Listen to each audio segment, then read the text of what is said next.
On a top story of the hour, French President Emmanuel Macron is on a mission to convince Europe to stop buying military equipment from the US. Nous avons besoin d'augmenter nos capacités de défense et nous avons besoin de bâtir, sur les quelques années qui viennent, des capacités de défense autonomes pour les Européens. With Donald Trump's return to the White House, the global balance of power has shifted dramatically. Europe, once firmly aligned with Washington, now finds itself plunged into uncertainty. The question is, will Europe continue to rely on the US, or is it time for a major shift? Amid this chaos, there is one leader who has not remained silent, Emmanuel Macron. The French president has taken the helm of European security, asserting that Europe must now stand on its own 2 feet. Macron has become the strongest voice challenging Washington, organizing high-level summits in Paris, stepping up diplomacy in London and Washington, and pushing for a transformation that would free Europe from its dependence on the United States. His call for Europe to step up and rely on its own defense industry could mark a turning point for the continent's security if it gains traction. But will it? Macron, who once famously declared NATO brain dead, has long criticized the fragility of the alliance. His criticism of NATO's reliance on the US was vindicated by Trump's threat to turn his back on the alliance. Now Macron is taking an even bigger step, calling on Europe to abandon US weapons and shift toward its own defense capabilities. But how will this bold challenge resonate in Washington? Could Europe really break free from the US influence, and what impact would this shift have on European security? Macron's plan involves a high-stakes charm, offensive to persuade EU countries to stop buying US defense equipment and instead turn to French and European-made weapons. For years, Macron has argued that defense spending should be directed toward European products. Now he is pushing his European counterparts to opt for French Rafales and the Franco-Italian CMPT missile defense system. Macron is even more determined now, visiting the Luxembourg base near the German border to present France's plans for the future of its military. Macron unveiled his plans to deploy Rafale F-5 fighter jets equipped with the ASN-4G hypersonic cruise missiles, marking a major step towards strengthening France's military presence. The Luxembourg base, set to become a nuclear-capable facility by 2035, will host the new ASN-4G hypersonic missile. The F-5 variant of the Rafale, dubbed the Super Rafale, is currently under development, designed to be the most advanced version of the aircraft yet. With more powerful engines, improved survivability, and enhanced data links, the Rafale F-5 will redefine the future of French air defense. The Rafale F-5, expected to carry the ASN-4G nuclear missile, will replace the ASMP supersonic nuclear standoff missile currently carried by the aircraft. This is just the beginning of a significant shift in European military strategy. The French Air Force has invested heavily in its defense capabilities, including nuclear weapons, with several air bases across the country now dedicated to supporting these advanced systems. At Luxembourg, France plans to deploy 40 Rafale F-5 aircraft, in addition to the 42 Rafale F-4s that France ordered in January 2024 for $5 billion. This strategic move is part of Macron's broader plan to ensure that Europe strengthens its defense capabilities in case the US reduces its presence on the continent or worse abandons it altogether. Macron's announcement to invest further in Rafale fighter jets is a clear message. Europe must be prepared for the worst-case scenario. And as NATO members in Europe continue to adjust their strategies, the question of whether Europe can truly rely on the US for its security is more pressing than ever. Macron's push for a European defense overhaul is far from just a French issue. It's one that could reverberate across the entire continent. With Trump's policies threatening to destabilize long-standing alliances, Macron's efforts to chart a new course for Europe's security could redefine the future of NATO and the transatlantic relationship. But the real question remains, will Europe be ready to embrace this change? Or will the pressures of tradition and history pull it back into the US fold? Only time will tell if Macron's bold vision for a self-sufficient Europe becomes reality, or if it sparks a major rupture in global alliances. As Europe becomes increasingly dependent on US military equipment, recent developments highlight the growing unease within the continent. The Netherlands and Belgium confirmed this month that they would continue purchasing American-made F-35 fighter jets. Meanwhile, Portugal is hesitant to replace its aging US-made F-16 fighter jets with newer F-35s, citing concerns over the current stance of the US. Within NATO, Portuguese Defense Minister Nuno Melo emphasized that while the F-16s are nearing the end of their service life, it's crucial to explore alternatives that ensure greater predictability and operational security. European-made fighter jets are now being considered as a viable option to replace the F-35. Meanwhile, Canada announced it would review its $13.2 billion F-35 deal, largely due to ongoing trade disputes with the United States. The prospect of reducing Canada's reliance on foreign military technology might drive the country to consider the French Rafale fighter. When comparing the Rafale and the F-35, which is the superior option, on paper, the Rafale's current F-4 variant doesn't have much of an edge over the US F-35 in terms of pricing. The F-35 costs around $115 million per unit, while the French Rafale is priced at about $120 million. However, the operational costs of the F-35 are significantly higher, which could tip the scale in favor of the Rafale for some countries. In terms of capabilities, the Rafale is powered by two SNMA M88-2 turbofan engines, offering an excellent thrust-to-weight ratio. In contrast, the F-35 is a single-engine fighter powered by the Pratt and Whitney F-135 turbofan engine, optimized for stealth and power. While the Rafale has limited stealth capabilities, it heavily relies on electronic warfare systems, including the Advanced Spectra suite. The F-35, on the other hand, is designed primarily for stealth, with a low radar cross-section and radar-absorbing materials. Both aircraft feature impressive radar systems. The Rafale boasts the RBE-2 AESA radar, while the F-35 includes state-of-the-art sensor fusion and advanced radar. The Rafale also offers several external hardpoints for a wide range of weapons, including air-to-air, air-to-ground, and nuclear payloads. The F-35, designed for stealth missions, carries weapons in an internal bay, but also has external hardpoints for additional payloads. Despite the Rafale's advantages, its production capacity remains a challenge. Will Dassault Aviation be able to ramp up production to meet the demands of European countries facing mounting threats? In July 2024, Dassault Aviation's order book hit a record number of 223 combat aircraft, with 64 earmarked for the French Air Force and 159 for export. CEO Eric Trappier announced plans to increase Rafale production rates, targeting 3 aircraft per month by 2025, up from the current 2. While this would significantly boost production, it still falls short of the F-35's production rate. Lockheed Martin and the F-35 Joint Program Office have already ramped up F-35 production to 156 aircraft per year in 2023, and this production rate is expected to remain steady for the foreseeable future. Now let's turn to air defense systems. Which one reigns supreme, the SAMP-TNG or the Patriot? The SAMP-TNG is the next generation of the SAMP system, a long-range, land-based air defense system that will be delivered in 2025. Its first customer will be the French Armed Forces, with deployment set to begin in 2026.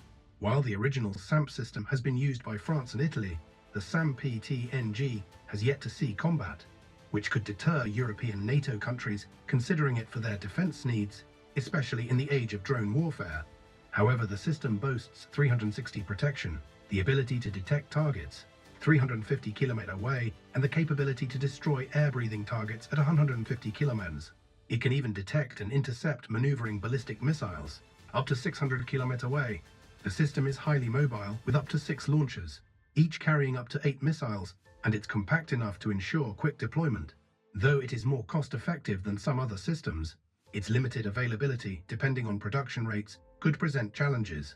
On the other hand, the Patriot missile defense system has a long history of deployment and is known for its effectiveness against ballistic missiles and aircraft. However, it has limited 360 radar coverage and is less mobile due to its larger, more complex installation.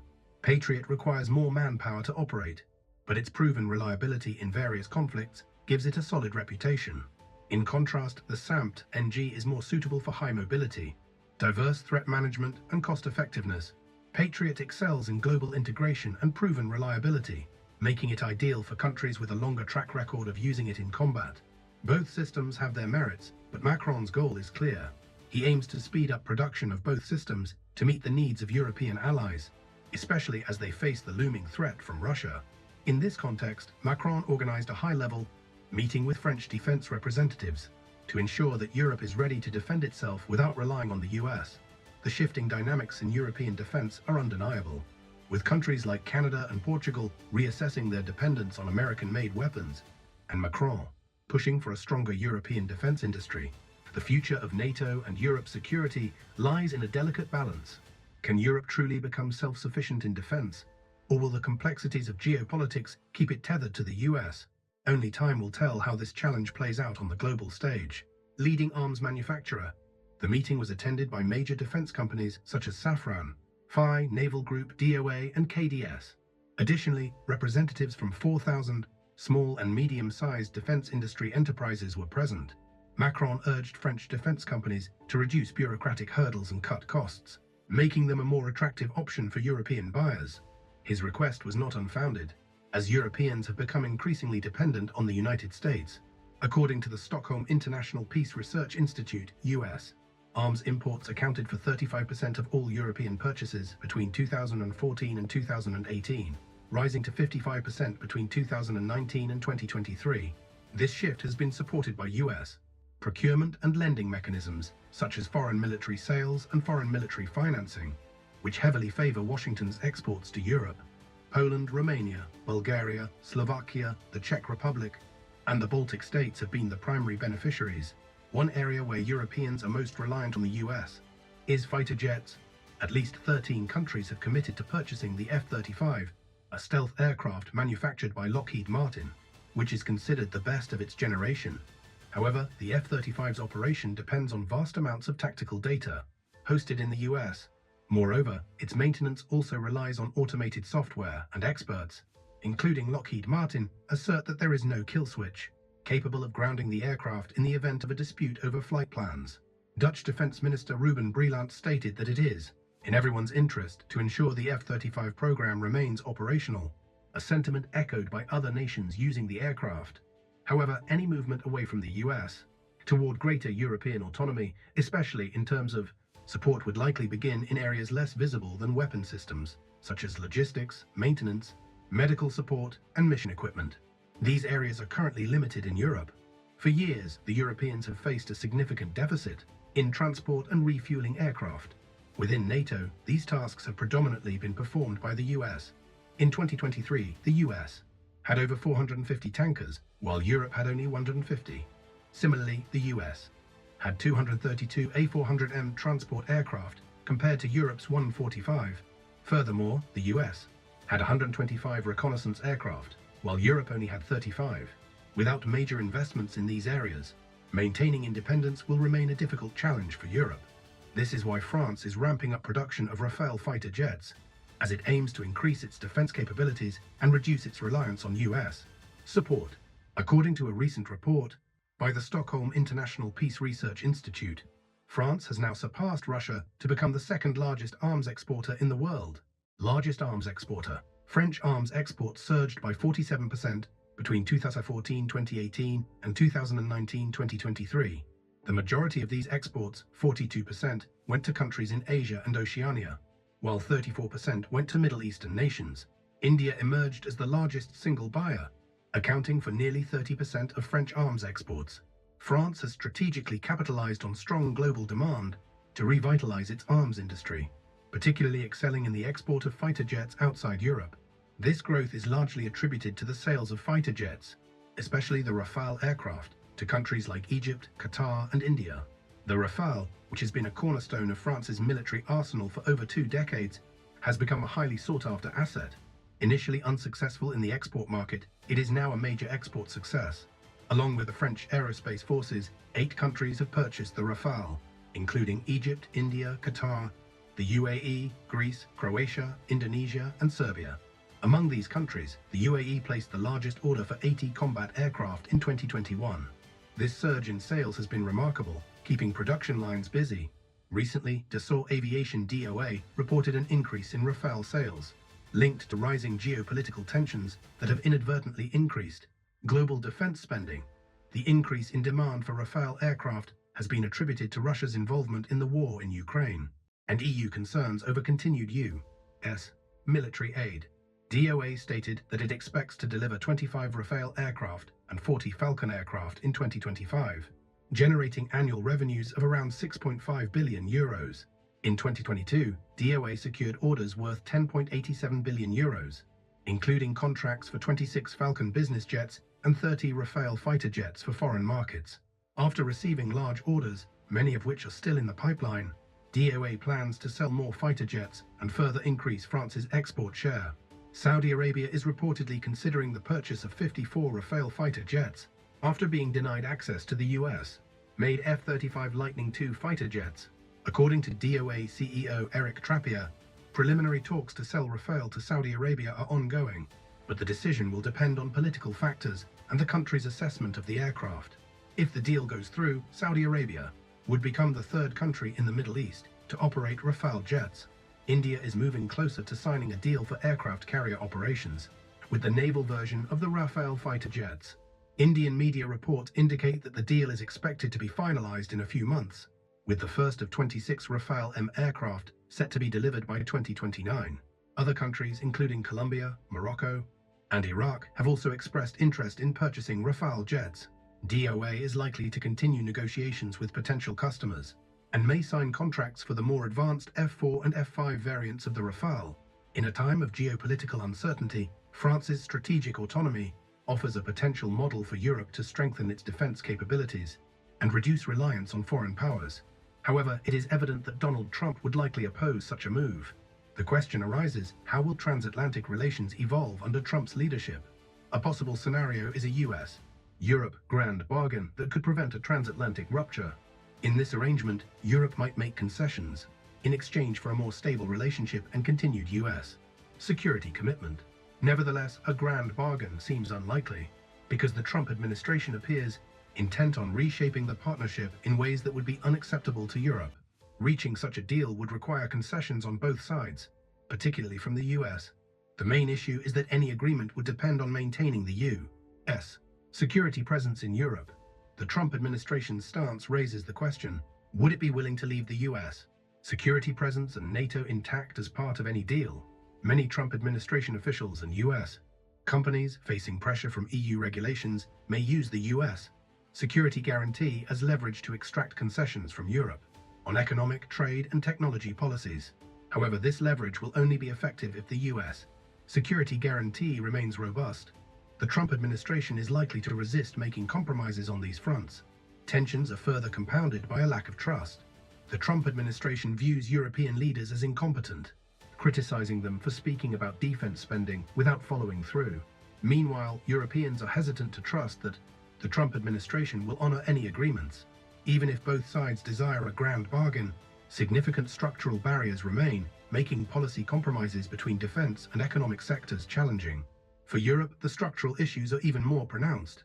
Economic and regulatory matters are entirely separate from defense policy. The European Union holds power over economic and regulatory issues, particularly through the European Commission, while defense and security issues remain the purview of NATO and member states. Member states can influence the European Commission's stance, but lack direct control over its actions. The shake-up in transatlantic relations, especially under Trump, marks a pivotal moment in Europe's security architecture. While this development might not signal the end of the alliance, it does serve as a wake-up call for Europe to strengthen its defenses and reduce dependence on Washington. Both the US and Europe must approach the evolving situation carefully, balancing their interests without jeopardizing the alliance's core foundations.